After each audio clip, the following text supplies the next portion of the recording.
pembahasan kita sudah berakhir tentang persiapan acara terakhir kita, dan berhubung masa jabatan saya akan berakhir, sekarang kita akan membahas tentang pemimpin selanjutnya, pemimpin yang akan membawa kita ke jalan yang lebih baik. Jadi boleh kalian berpendapat terlebih dahulu. Menurutku sebelum kita mencari berbicara siapa yang tetap jadi pemimpin, kita harus pahami dulu nih siapa pemimpin yang pantas untuk menjadi seorang pemimpin. Kita harus punya standar yang jelas. Aku setuju, banyak orang yang bisa ngatur tapi nggak benar-benar yang bisa memimpin gitu loh. Menurut aku juga pemimpin tuh harus inovatif. Tanpa ide-ide baru, organisasi kita tuh nggak bakal bisa maju gitu. Tapi inovasi tanpa perasaan peduli itu nggak ada artinya. Pemimpin juga harus bisa memahami anggota timnya. Dia harus bisa mendengarkan, bukan hanya memberikan instruksi saja. Iya, setuju banget sama kalian semua. Selain itu ada yang lebih penting juga dari yang kalian udah sebutin, yang lebih penting juga ada pemimpin itu harus mempunyai kekuatan pada dirinya juga. Terusan mempunyai visi yang jelas. Sebagai pemimpin itu jangan ragu dalam mengambil keputusan dan tindakan gitu. Oke, jadi menurut kalian itu seorang pemimpin itu harus inovatif, peduli, dan kuat.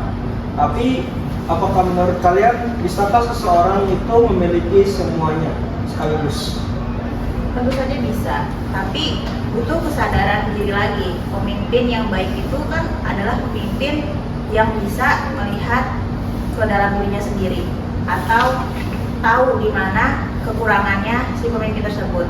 Jadi kepemimpinan itu bukan soal tidak punya kelemahan, tapi soal bagaimana pemimpin tersebut tahu untuk memperbaiki dirinya. Iya benar. Dan itulah kenapa pemimpin itu harus fleksibel. Dia juga harus bisa menyesuaikan diri dengan keadaan, misalnya kayak dunia ini berubah, dan kita juga nggak bisa selalu bertahan dengan cara yang sama gitu. Setuju. Dan kalau dia peduli, dia pasti akan mendengarkan dan juga menerima masukan dari orang-orang di sekitar. Iya, itu semua juga penting dalam teori ya teman-teman. Tapi kadang terlalu banyak mendengarkan perkataan atau pendapat orang lain juga kurang bagus. Pemimpin itu harus tegas dalam mengambil pendapat. Oke, kalian punya poin yang sangat bagus tentang seorang pemimpin. Tapi menurut saya itu bukan hanya tentang keahlian ataupun pribadi diri, tapi juga tentang tanggung jawab. Tanggung jawab itu seperti apa? Tanggung jawab terhadap visi, misi, tanggung jawab terhadap tim, lalu tanggung jawab terhadap diri sendiri juga. Tepat sekali, dan itu tuh hal yang banyak orang suka lupa. Pemimpin sejati itu mengerti bahwa dia itu tidak bekerja hanya untuk dirinya sendiri, tapi itu pemimpin itu juga bekerja untuk si timnya. Benar, itu juga berarti itu seorang pemimpin harus menginspirasi. Bagaimana seorang pemimpin itu bisa membuat orang lain termotivasi kalau dia sendiri aja nggak punya semangat untuk maju. Dan jangan lupa pemimpin itu juga harus adil. Dia tuh harus bersikap objektif, tidak pilih kasih, dan harus selalu mengutamakan kepentingan bersama di atas kepentingan pribadi. Mungkin Roni menjadi contoh yang baik dalam sebagai pemimpin gitu kan. Tapi ada tambahan lagi nggak Ron mengenai pemimpin itu harus bagaimana? Jadi menurut saya ada satu hal yang paling penting, dan itu adalah keberanian untuk gagal. Seorang pemimpin itu tidak akan selalu benar. Dia pasti akan membuat kesalahan, tapi yang penting adalah bagaimana dia bangkit dari kesalahan itu dan belajar darinya. Jadi menurutmu keberanian untuk seorang pemimpin gagal itu juga merupakan syarat untuk menjadi pemimpin yang baik? Ya, pemimpin yang baik itu tidak takut gagal, karena dia tahu dari kegagalan itulah dia akan tumbuh. Jika kita terlalu takut mengambil resiko, kita tidak akan maju. dan jika kita tidak maju, kita stagnan. Wah, itu beneran penting sih. Aku sendiri juga sering takut buat ngambil resiko karena merasa takut gagal gitu. Tapi aku sekarang sadar kalau itu tuh bagian dari proses yang lebih baik.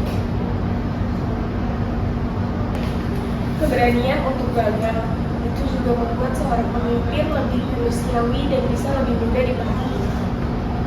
Iya, jadi intinya pemimpin yang baik itu harus inovatif, peduli, fleksibel, dan kuat, adil, berani mengambil risiko, dan punya kesadaran diri untuk terus belajar dan berkembang.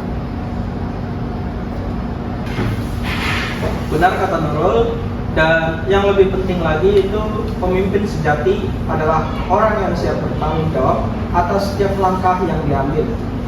Bukan soal sempurna, tapi soal terus berusaha menjadi lebih baik.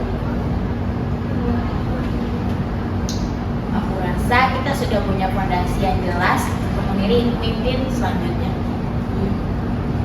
Kalau gitu ayo kita mulai pemilihannya. Aku rasa sih siapapun yang dipilih dia akan jadi yang terbaik. Terus juga hebat karena itu semua dia pasti punya pemahaman yang sama tentang kepemimpinan. Dan jangan lupa kita semua juga harus saling mendukung seorang pemimpin hanya sebaik ini. Semoga pemimpin yang baru bisa menggabungkan semua sifat yang sudah kita bicarakan ya teman-teman. Karena dunia butuh lebih banyak pemimpin yang seperti ini. Baiklah, mari kita jalani proses ini dengan hati-hati dan bijaksana. Karena siapapun yang terpilih, kita semua harus siap mendukung dan mendukung mereka untuk menjadi pemimpin yang terbaik.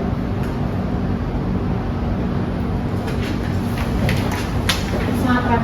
Oke. Terima kasih, Ron. Semangat, Ron.